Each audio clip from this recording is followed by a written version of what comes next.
So before we get started, Shula and Liel, how do you know each other? Shula is the magical child wrangler who has not only calmed and engaged my children, but also educated them and gave them a magical, magical year at the great Heschel School. Thank you. Amazing. Thank you. How's that for an introduction? That's great. Okay, I'm going to send everyone. I hope I can live up to your expectations. No, this is going to be fun. So today, I don't think we did tell people on Friday, we're going to be talking about Seders for kids, how to keep kids entertained, how to keep them engaged, and how to keep kids just active participants in a very different Seder. So we can get started. People will still filter in. I think that'll be fine. Again, these videos all go up on YouTube and then they go on Tablet Seder Academy landing page. Ooh, someone just left and we haven't even started. So we are here with Shula Harnoy. She is an early childhood teacher and specialist, and she has worked at the Heschel School for just over 20 years, which means that like you are a legitimate expert in my book. Welcome, Shula. Thank you so much. I'm happy to be here. So Shula, I can again attest to those of us just joining now, attest to your great prowess and magical abilities. And I think the question to begin with is a question all of us are asking, all of us with small children. I mean, controlling children during a 2, 3, 4, 6 hour Seder is difficult in any given year. But this year, when crazy Uncle Joe isn't there to crack jokes, and their nephews or cousins or whatever, and no one is there to play around and have fun, how do we do it? Give us some pointers. Well, as you said, engaging children, especially small children, and teenagers, I will say, also, can be challenging under normal circumstances. And you're right; these are very unusual times that we're living in, and it definitely presents even more of a challenge. I would say that children do best. And learn the best by doing, by being engaged. Experiential learning is really something that we're very focused on in our school and in my classroom. And it can be really tough to keep things constantly surprising and exciting. And I think that especially this year during the Seder, it's really important for parents to be proactive and prepare ahead of time, which can be very daunting because probably a lot of parents are thinking, what am I supposed to prepare, right? What am I supposed to do? Perhaps it's easier for parents who are teachers like me, and I can draw little pictures and, get activities ready. But a lot of the things that I do or other teachers might do are much easier than they seem and very accessible to all parents. And right now I'm really, I guess, talking more about parents with smaller children just because that's my area of expertise. So I would say during the Seder, be proactive, be prepared, have things ready. Perhaps it's time to think outside of the box, no pun intended, now that we're all literally in boxes. But to be creative. And, this is the time for parents to search within themselves to find their inner, their inner actor or musician or whatever passions you may have, draw on that, play on your children's interests. It's a great time to just let loose, be flexible. You might want to approach your Seder in a different kind of way. Some people are going to be celebrating Passover on Zoom, while others may not Zoom on Passover. So there's a wide range of what people observe, how people practice, but whether you're Zooming or whether Sorry. Sorry, go ahead. Did you say something? So I was just going to say whether you're, It's like we're at a Zoom Seder. I know.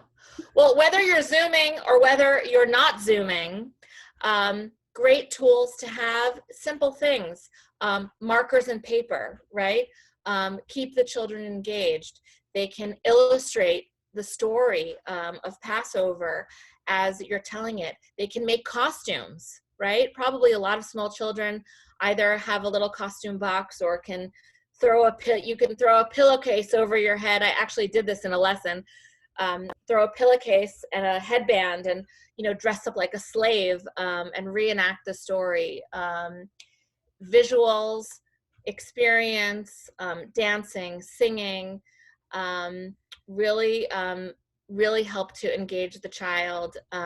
Even preparing things ahead of time. I can actually show you a couple of, this was a lesson that I actually did with my students, where we sang the song about Pharaoh and the frogs in his bed.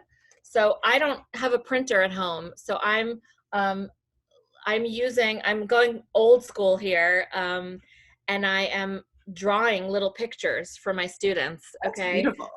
And you don't have to be a great artist or anything, but any kind of little visuals that you can draw or have your children draw, right? So I did a little rhyming activity. I'll just show you, like head and bread. Let's see, what else do I have here? Hose and rose. I have some little cards that that I made. And again, you don't have to be a great artist to make any of these. This is like literally my children's markers and a little piece of scrap paper. You're very good at that. Those are beautiful. Thank you. But just having these kind of visuals to engage the children, they can literally sit at the table with a pencil and a paper, and while you're talking about orchatz or rachza or whatever, washing your hands, they can trace their hands and color them in. If you do have a printer, you can print things out for the children to draw, or word searches. I mean, I think that we really need to think beyond the Haggadah in a way, and when we think about the Seder and we think about the order of the Seder, it's a great opportunity to teach the children about sequencing, right? You might have a little picture of the different parts of the Seder and as laid out on the table, and then the children, as you're doing it, have to find that picture and then put them in order. I mean, there's a whole host of activities you can do with small children, but I think the more hands-on, the better. And I guess it's really a time for parents to just lose your inhibitions and just go for it. And I also think it's really important for parents to take care of themselves, and not forget that there are 4 cups of wine. Drink them. Drink them. It will make everything a little bit easier. And take care of yourself. And it's very challenging to draw from within your inner patience, and your inner, Picasso or artist, to find these ways of engaging the children. So Shula, you've spent a big majority of the past few weeks teaching Zoom classes, teaching your students on Zoom hours at a time. I mean, how has that tested you as a teacher? You've had a long career at Heschel. I mean, what does it mean for you to suddenly be dealing with young students virtually? And how can we sort of extrapolate on that and think about how to engage kids now that technology is so much a part of both the Seder and their education for the foreseeable future? I think the most important aspect of this Zooming experience, for me anyway, is maintaining a connection.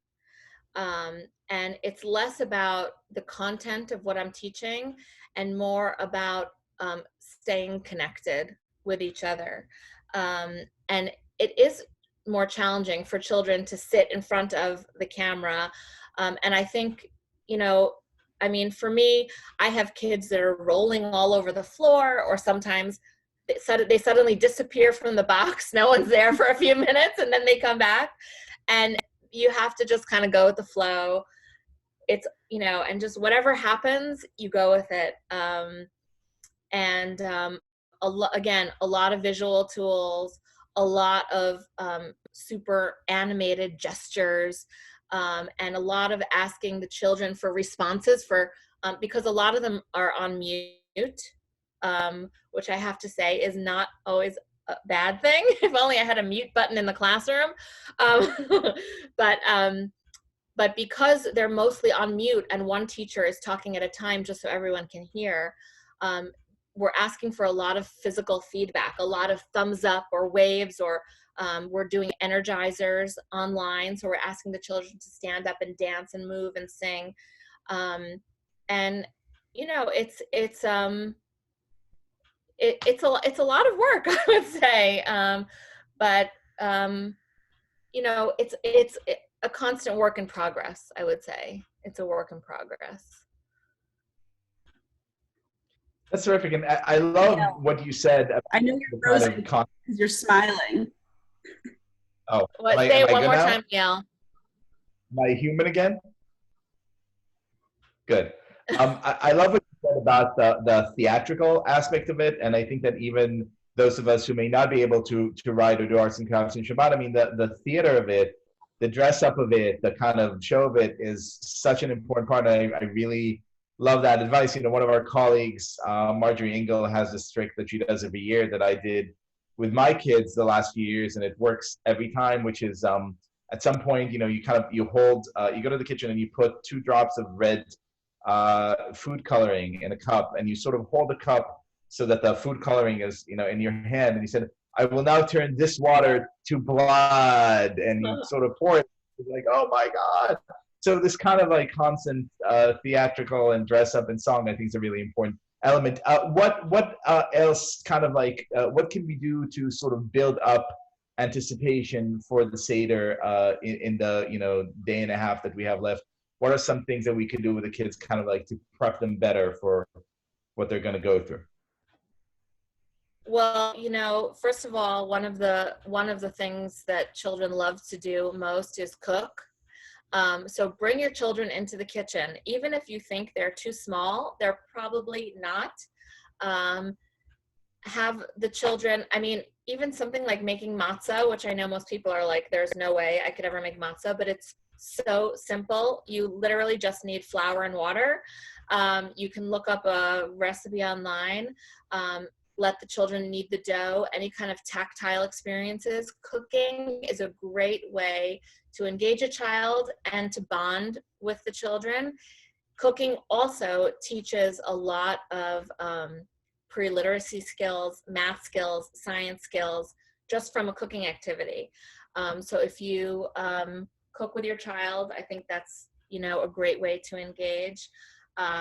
Having your child, let's say, make decorations for the table. A lesson that I did with my students just the other day, actually, was I asked them to collect toilet paper rolls, because you can't assume that everybody has a host of art supplies at home, right? So I figured everybody would have toilet paper rolls, and the children just cut the toilet paper rolls, squished them together and glued them and made flowers to decorate the Seder table. You can draw on them, paint them, or just leave them natural looking. But you know what? They came out, they were beautiful, and my kids made them too. Any way to have them engaged in preparing for the Seder, like that, cooking, making decorations, even, you know, depending on their age, they can either dictate to you, or if they can write themselves, they can write their own version of the Passover story, right? And at the Seder, the Magid, it can be their story. They can tell you their story. And even small children, and I think, Liel, you know this because I remember doing this with Hudson when he was just 4 years old. He dictated this Passover story, and you know what? They do a pretty good job. They're quite capable. They remember a lot of information. They could dictate the story. They can make illustrations, and that can be their Haggadah. They can prepare their own Haggadah. There are a lot of simple things to do to have them prepare, and then when the time comes, they can present their work and they feel so proud, and it really gives them a sense of ownership over the Passover Seder. I love that. Liel, what are your kids' favorite parts of the Seder? The brisket, without that. Let's say something that we've tried with them in kind of terms of preparation, which worked really well. We've done this the last couple of years, and we'll do it again tomorrow. Is to have a pre-Seder Barbie Seder, in which Elsa and Anna and Moana and Barbie all kind of congregate and sit around a table, and the kids get to, master their own Seder and tell their own stories and kind of conduct the whole affair, which kind of really makes them, first of all, it's a fun game for them to play, but second of all, when the real thing happens, they're like, oh, just like Anna did when her time to sing came. We were Voyagers. I look forward to that Disney movie, which is everyone together, a mashup, a multiverse for a Passover Seder. Shula, thank you so much. Does anyone in our audience have questions? I see my mother-in-law is here, and so if she has a question about dealing with like a 32-year-old child, I don't know how much help we can be. Vodka. But I am curious, whether children are sad, like how to explain to a child. First of all, I know it's hard to explain exactly what's going on, but that like you're not going to see Grandpa or Zadie this year. We're not driving to the place where we always go. I mean, how do you sort of manage those emotions, those very real emotions? Because you're so used to Passover, even at a young age, you sort of know that it's a family holiday. Yeah. I mean, it's challenging, and it's challenging also for us not to get emotional, even when we're explaining the situation to young children. And I think for the young children, keeping it simple is the way to go. Over explaining things and too much information can just be confusing, and perhaps even more scary if they don't even understand your explanation. Just keeping things calm and simple, without too many details about what is going on in the world, but still being honest, is really the way to go. And really listening to your children and listening to what they have to say, because probably they have a lot of questions, and you answer to the best that you can. And sometimes the answer might be, that's a really good question. That's a really good question. You don't always have to have an answer to everything. The Seder's all about asking those good questions. So I feel that is completely. Shula, thank you so much for joining us. Pleasure. Thank you for having me. And Seder Academy students, we will be back here tomorrow answering your last minute questions. So if you have any, just email them to haggadah@tabletmag.com, HAGGADAH@tabletmag.com, and we will be back here tomorrow. Answered will be like the Progresso hotline, like telling you what you need to do before Thanksgiving. And thank you, Shula. Pleasure. Thank you. Chag Sameach.